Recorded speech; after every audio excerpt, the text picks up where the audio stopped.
उम्मीद है दोस्तों कि आपने इस डिबेट को देखा होगा। आज ये डिबेट 2 घंटों का हुआ और इस डिबेट में बात हुई कि डज गॉड एग्जिस्ट, क्या खुदा है, क्या ईश्वर है, क्या अल्लाह है, क्या कोई पूजनीय है, क्या कोई ऐसी ताकत है जो इस पूरी कायनात का मालिक है, क्या कोई है जो इस दुनिया को चला रहा है, या ये दुनिया खुद बन गई, ये दुनिया अपने आप से चलने लगा, यहाँ लोग अपने आप पैदा होने लगे, कोई मालिक नहीं, कोई खुद कहा सकता है कोई वो ताकत नहीं जो इस दुनिया को चला रहा है। चर्चा इस पर हुई।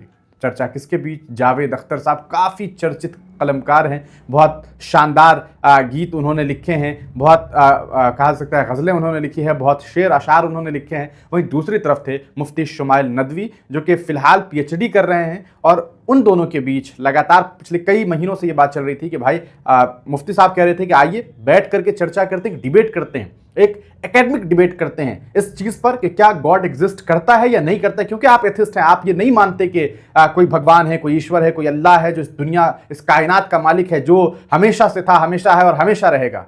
तो आइए डिबेट करते हैं और डिबेट में इस चीज़ को जो है वो सामने लाते हैं कि क्या वाकतन ईश्वर है भी या नहीं है। जब इस डिबेट की शुरुआत हुई तो उस दरमियान ये देखने को मिला। मैं आपसे अपील करता हूं कि आप डिबेट जाकर के इसको जो है शुमाइल नदवी साहब के यूट्यूब चैनल पर जाकर के देखेंगे। लेकिन कुछ बातें जो आपको हम कहना चाह रहे हैं, इस डिबेट में जो शर्त थी वो पहली शर्त कि आप इमोशनल बातें नहीं करेंगे, आप साइंटिफिक ज़्यादा घुमाने फिराने का जो मामला है कि आप साइंस को लेकर के आएंगे। हम यहाँ पर एकेडमिक डिस्कशन करना चाहते हैं।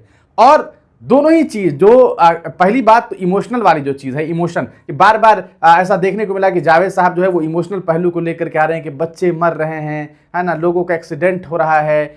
इन चीज़ों पर उन्होंने ज़्यादा जोर दिया, जबकि उन्होंने कहीं से ये बताने का प्रयास नहीं किया, वो ये साबित कहीं नहीं कर पाए कि भाई ईश्वर नहीं होता है। जबकि मुफ्ती साहब ने यह बताया कि गॉड है, गॉड एग्जिस्ट करता है। अच्छा, मॉडरेटर थे इसमें आपको सौरभ द्विवेदी जो ललन टॉप के पत्रकार हैं, और बहुत शानदार तरीके से उन्होंने एक मॉडरेटर की जिम्मेदारी इस डिबेट में निभाई। ये एक अच्छी चीज थी। और इस डिबेट में एक चीज देखने को मिला कि कई जगहों पर ऐसा हुआ जहां पर एक माइक ड्रॉप मोमेंट जिसको कहते हैं कि भाई अपने जवाब से लाजवाब कर देना, और मुफ्ती शुमाइल नदवी ने ये करके दिखाया। उन्होंने उन शख्सियत को जो एक बहुत काफी चर्चित है, दुनिया के कई हिस्सों में जावेद साहब गए हैं, अपनी लिटरेरी कहा सकता है नॉलेज की वजह से वो जाने जाते हैं, लेकिन आज ऐसा महसूस हुआ कई जगहों पर कि एक पढ़ा लिखा, एक शानदार नॉलेजेबल इंसान, एक बहुत कहा जा सकता है कि पढ़ा लिखा शिक्षित एक लिटरेचर को पढ़ने वाला व्यक्ति अगर जो एथिस्ट है वो इस तरह का जवाब दे रहा है, तो कोई अगर अनपढ़ है जो जिसे जानकारी नहीं है और वो ये कहता है कि भाई भगवान नहीं, ईश्वर नहीं है, तो फिर इस डिबेट में वो क्या करते हैं और उनका किस तरह का जवाब होता है। कहीं ना कहीं ऐसा लगा कि मुफ्ती साहब शुरू से लेकर के अंत तक हावी रहे और उन्होंने ये साबित किया कि भाई ईश्वर है, अल्लाह है, एक ताकत है जो इस पूरी कायनात का मालिक है, वो हमेशा से था, है और रहेगा। अगर बार बार ये बात सामने आई कि भाई रेप क्यों होता है, बच्चे क्यों मर रहे हैं, ये क्यों हो रहा है, वो क्यों हो रहा है, अरे भाई फ्री विल नाम की एक चीज है जो अल्लाह ने एक चीज दे दी, एक ईश्वर ने, एक भगवान ने, यानी कि क्योंकि एक ही कोई है जो क्रिएटर है, जो सब चला रहा है, वो कायनात का मालिक है। तो अगर आपने उसे बहुत रहमदिल के तौर पर समझा है तो वही बहुत कहा सकता है कि बहुत भयानक भी है। ऐसा नहीं है कि सिर्फ रहमदिल है, उनके कई नाम है, उन नाम के कई मीनिंग्स है। और अल्लाह ने अगर किसी को फ्री विल दे रखा है कि भाई ये है तुम्हारा ये सिलेबस है, तुम्हें ये चीजें करनी है और उसके बाद एग्जाम देना है, अगर आपको सिलेबस से बाहर लिखना है, बाहर पढ़ना है तो ये आपकी मर्जी है, आपको नहीं पढ़ना है ये आपकी मर्जी है। तो एक तरफ आपको ये गाइडलाइन दे दिया गया है कि झूठ मत बोलो,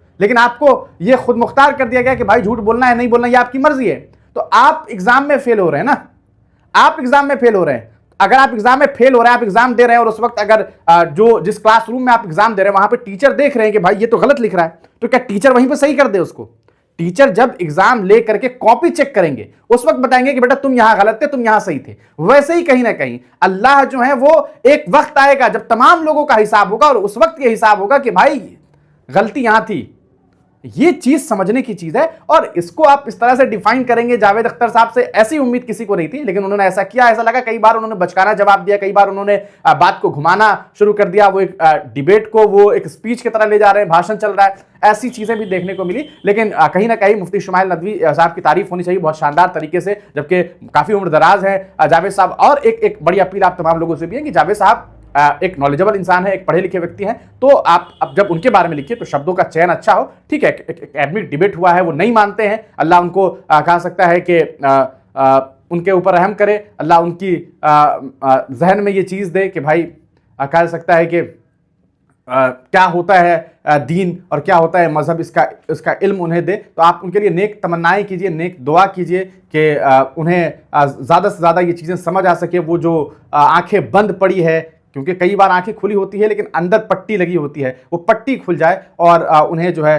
समझ आए कि क्यों जो है उन्हें ये समझ आना चाहिए कि भाई ये जो दुनिया चल रहा है ये सब ऐसे ही नहीं है, कोई है जो इस दुनिया को चला रहा है, कोई इस कायनात का मालिक है। एक बहुत शानदार डिबेट देखने को मिला। आप तमाम लोगों ने अगर इस डिबेट को देखा है तो अपनी राय जरूर लिखिएगा। हमने आपको छोटी सी बात बताई और बहुत ज़बरदस्त बात। एक मरतबा ऐसा हुआ कि भाई जनाब जावेद साहब ने कह दिया कि मेजोरिटी डिसाइड करती है कि क्या चीज़ सही है या गलत। उस पर मुफ्ती साहब ने बहुत ज़बरदस्त काउंटर किया। उन्होंने कहा कि अच्छा ऐसी बात है तो जर्मनी में जब जूस पर हमला किया गया, उन्हें मारा गया, तो उस वक्त तो वहां के लोग कह रहे थे कि बहुत अच्छा हुआ। तो अगर बहुत अच्छा हुआ तो क्या आप इस बात को आप मानेंगे सही कि हिटलर ने जो किया वो सही किया?